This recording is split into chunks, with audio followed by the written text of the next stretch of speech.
Good morning, my friends. It's not even 7:30 East Coast time in the United States, and actually, I'm starting a little earlier today because I have to go to a yoga studio for my class today, formal class with my teacher, Sarah Finger. And then I have a day of filming for the artificial intelligence digital Deepak, which is still being created and is in beta. Your participation, by the way, can help the development of digital Deepak, and you can go anytime to digital Deepak AI. So it's www.digitaldeepak.ai, and you can participate in the beta launch and help me develop my mind twin. So today I thought I'll start a little early. Hello Aurora, hello Maria, hello Kelly. Hello all my friends from across the world. Hello Saad Munir Bashir. Hello Swati. Hello Janine. Hello Jean Cooper. Hello Joe Hamilton. Natalia Snyder. How's my hair, Natalia? She used to be my hairdresser.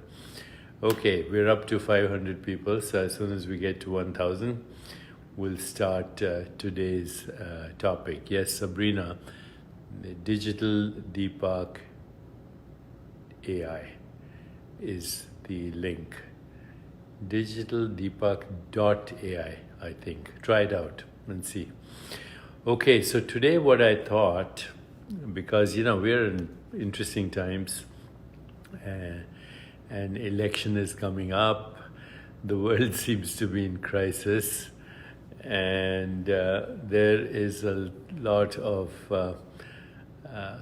polarization and conflict in the world. I've been writing a little bit about the future of leadership, conflict resolution, but today I thought I'd introduce a new theme for both leadership and for conscious evolution. And that new theme is invoking the divine feminine for conscious leadership and also for conscious evolution, because I believe that the future of human evolution and the future of consciousness are exactly the same. We've talked in the past about the future of evolution in terms of the evolution of consciousness, the evolution to higher states of consciousness, Turiya, Turiya Tattva. Okay, Aurora Carlson tells me that digitaldeepak.ai is the correct link. So digitaldeepak.ai is the correct link. I'm going to be filming today, and I'm also going to be improving on it, and your participation can help improve it. So let me now go back to what I was going to say. And I'm not going to interrupt myself right now. So the future of evolution, in my opinion, is the invocation in humans of the divine feminine for higher consciousness beyond Turiya, Turiya Tattva, Bhagavad Chetna, Brahmi Chetna, but also in the direction of more creativity and more vision and a new story. So today I'm going to talk about invoking the archetypal divine feminine in our own being. It doesn't matter whether you're a man or a woman or LGBT or non-binary. We all have the same energies in various proportions in our psyche and in our consciousness.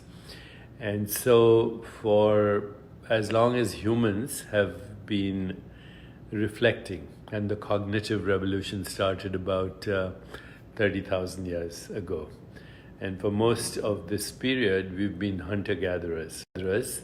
Obviously, masculine energies have had to dominate for our survival. Masculine physical strength, things like initiative, conquest, also, unfortunately, the dark side of conquest and also of aggression and masculinity can be exploitation and predation as well.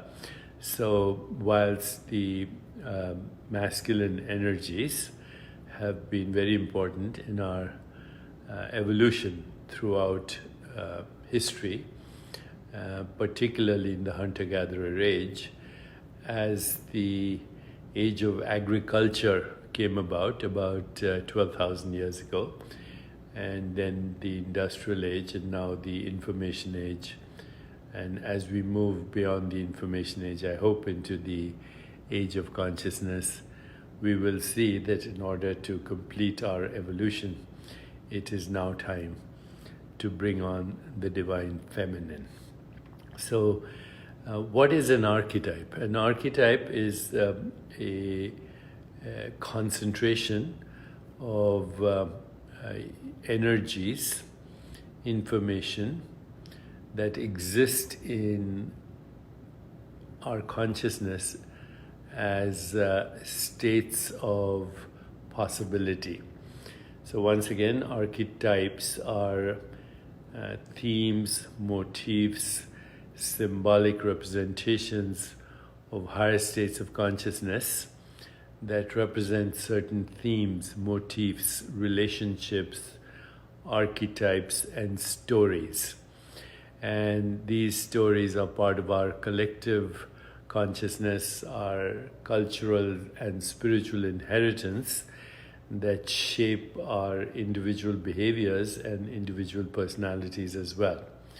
And so throughout history, archetypes have dominated the collective imagination. They are represented as icons, they are represented as heroes and heroines, they are represented as dominant themes, stories, and motifs that drive cultural evolution and ultimately the evolution of consciousness.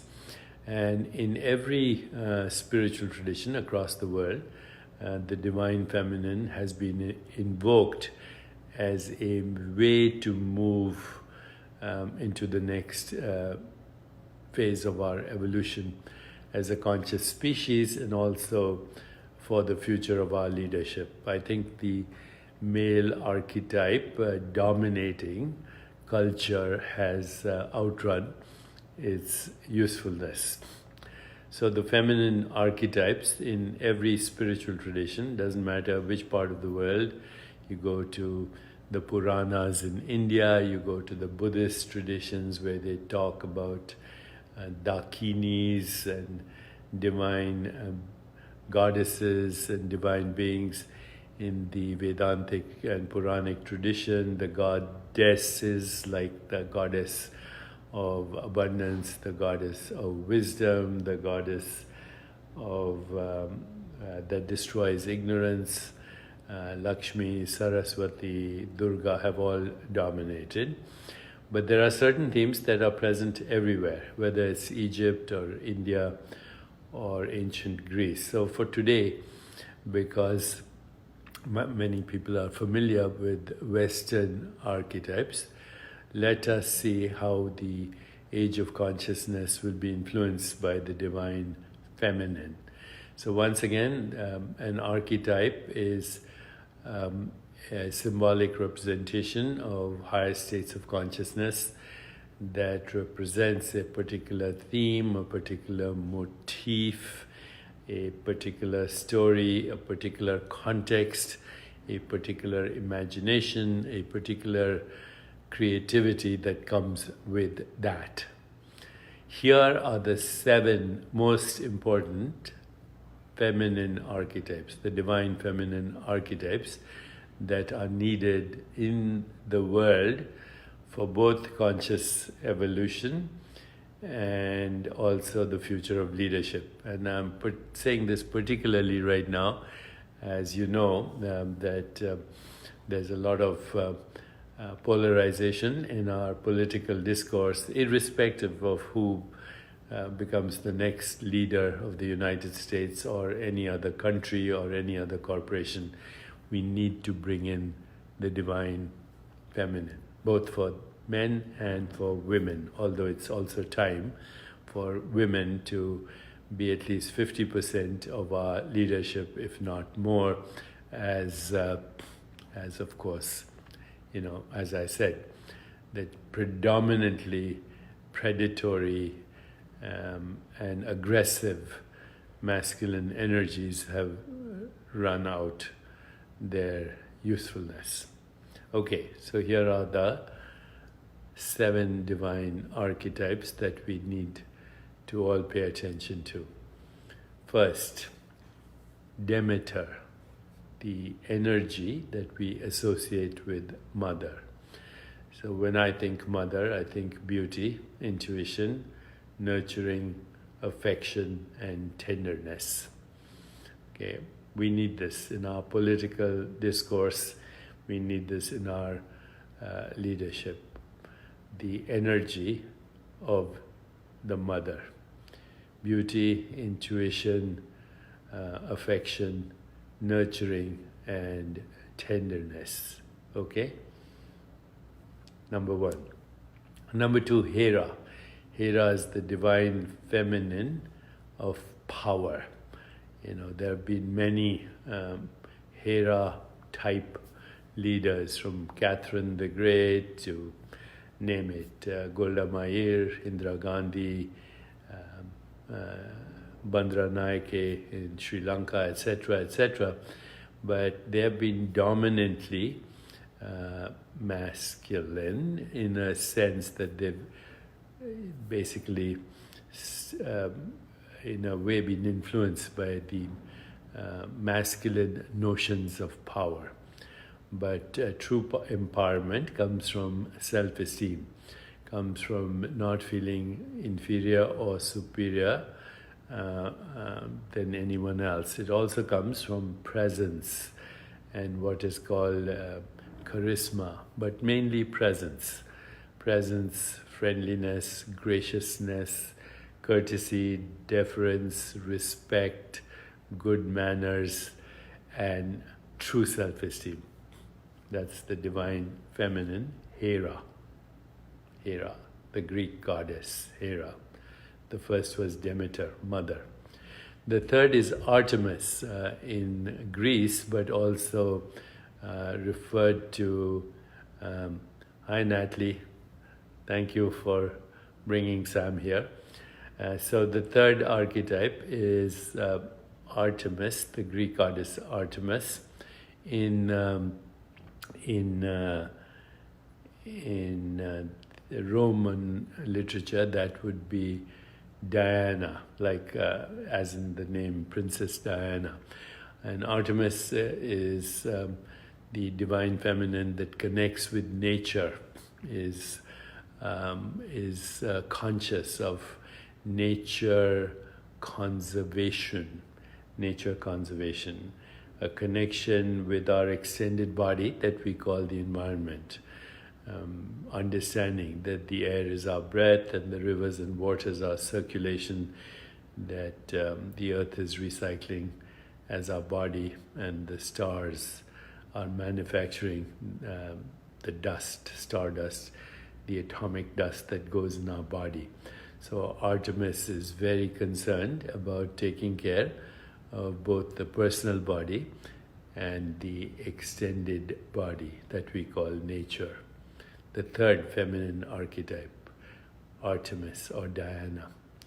The fourth feminine archetype is Athena, Saraswati in Sanskrit. And Athena takes care of culture, of science, of music, of the arts, of literature. Something very much lacking in our political leadership at the moment. But let's bring in Athena and invoke her energies in our collective consciousness. And so that would be the fourth divine feminine archetype. The fifth would be Aphrodite, the goddess of beauty and sexuality and aesthetics. And Aphrodite represents everything that humans are attracted to, male or female.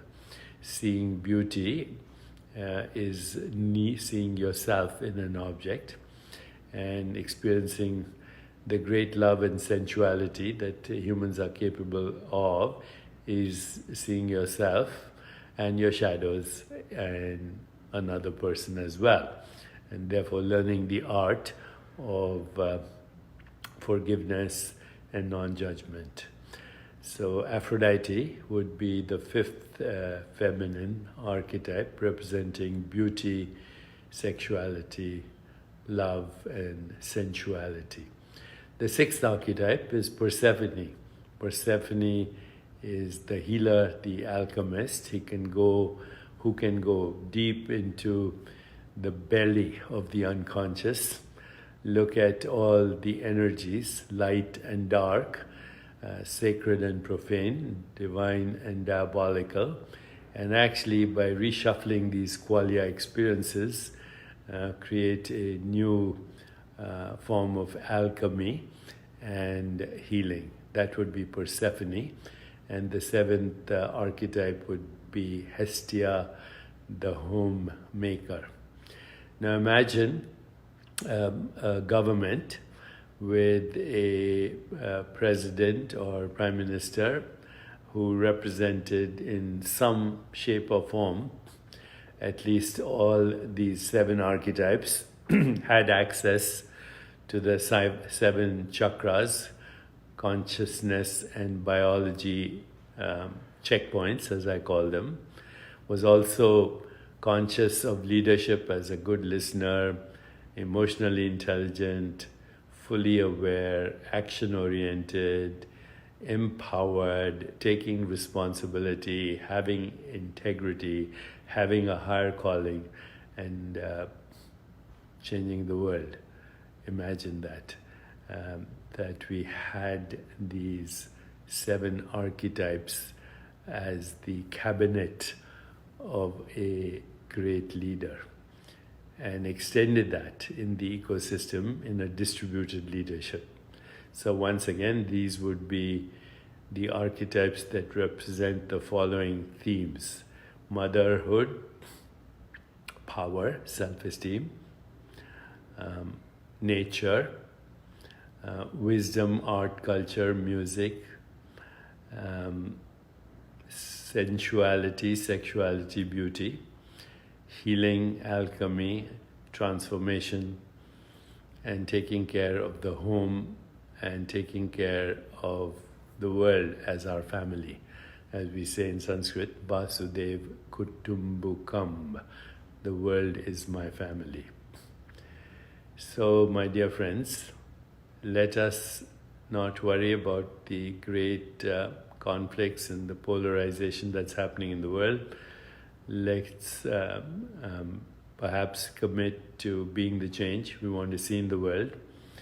And whether we are men or women, it doesn't matter. Let us invoke the great mother, the great powerful heroes and heroines of all time, in the form of these special themes, motifs, stories. That's what true creativity is.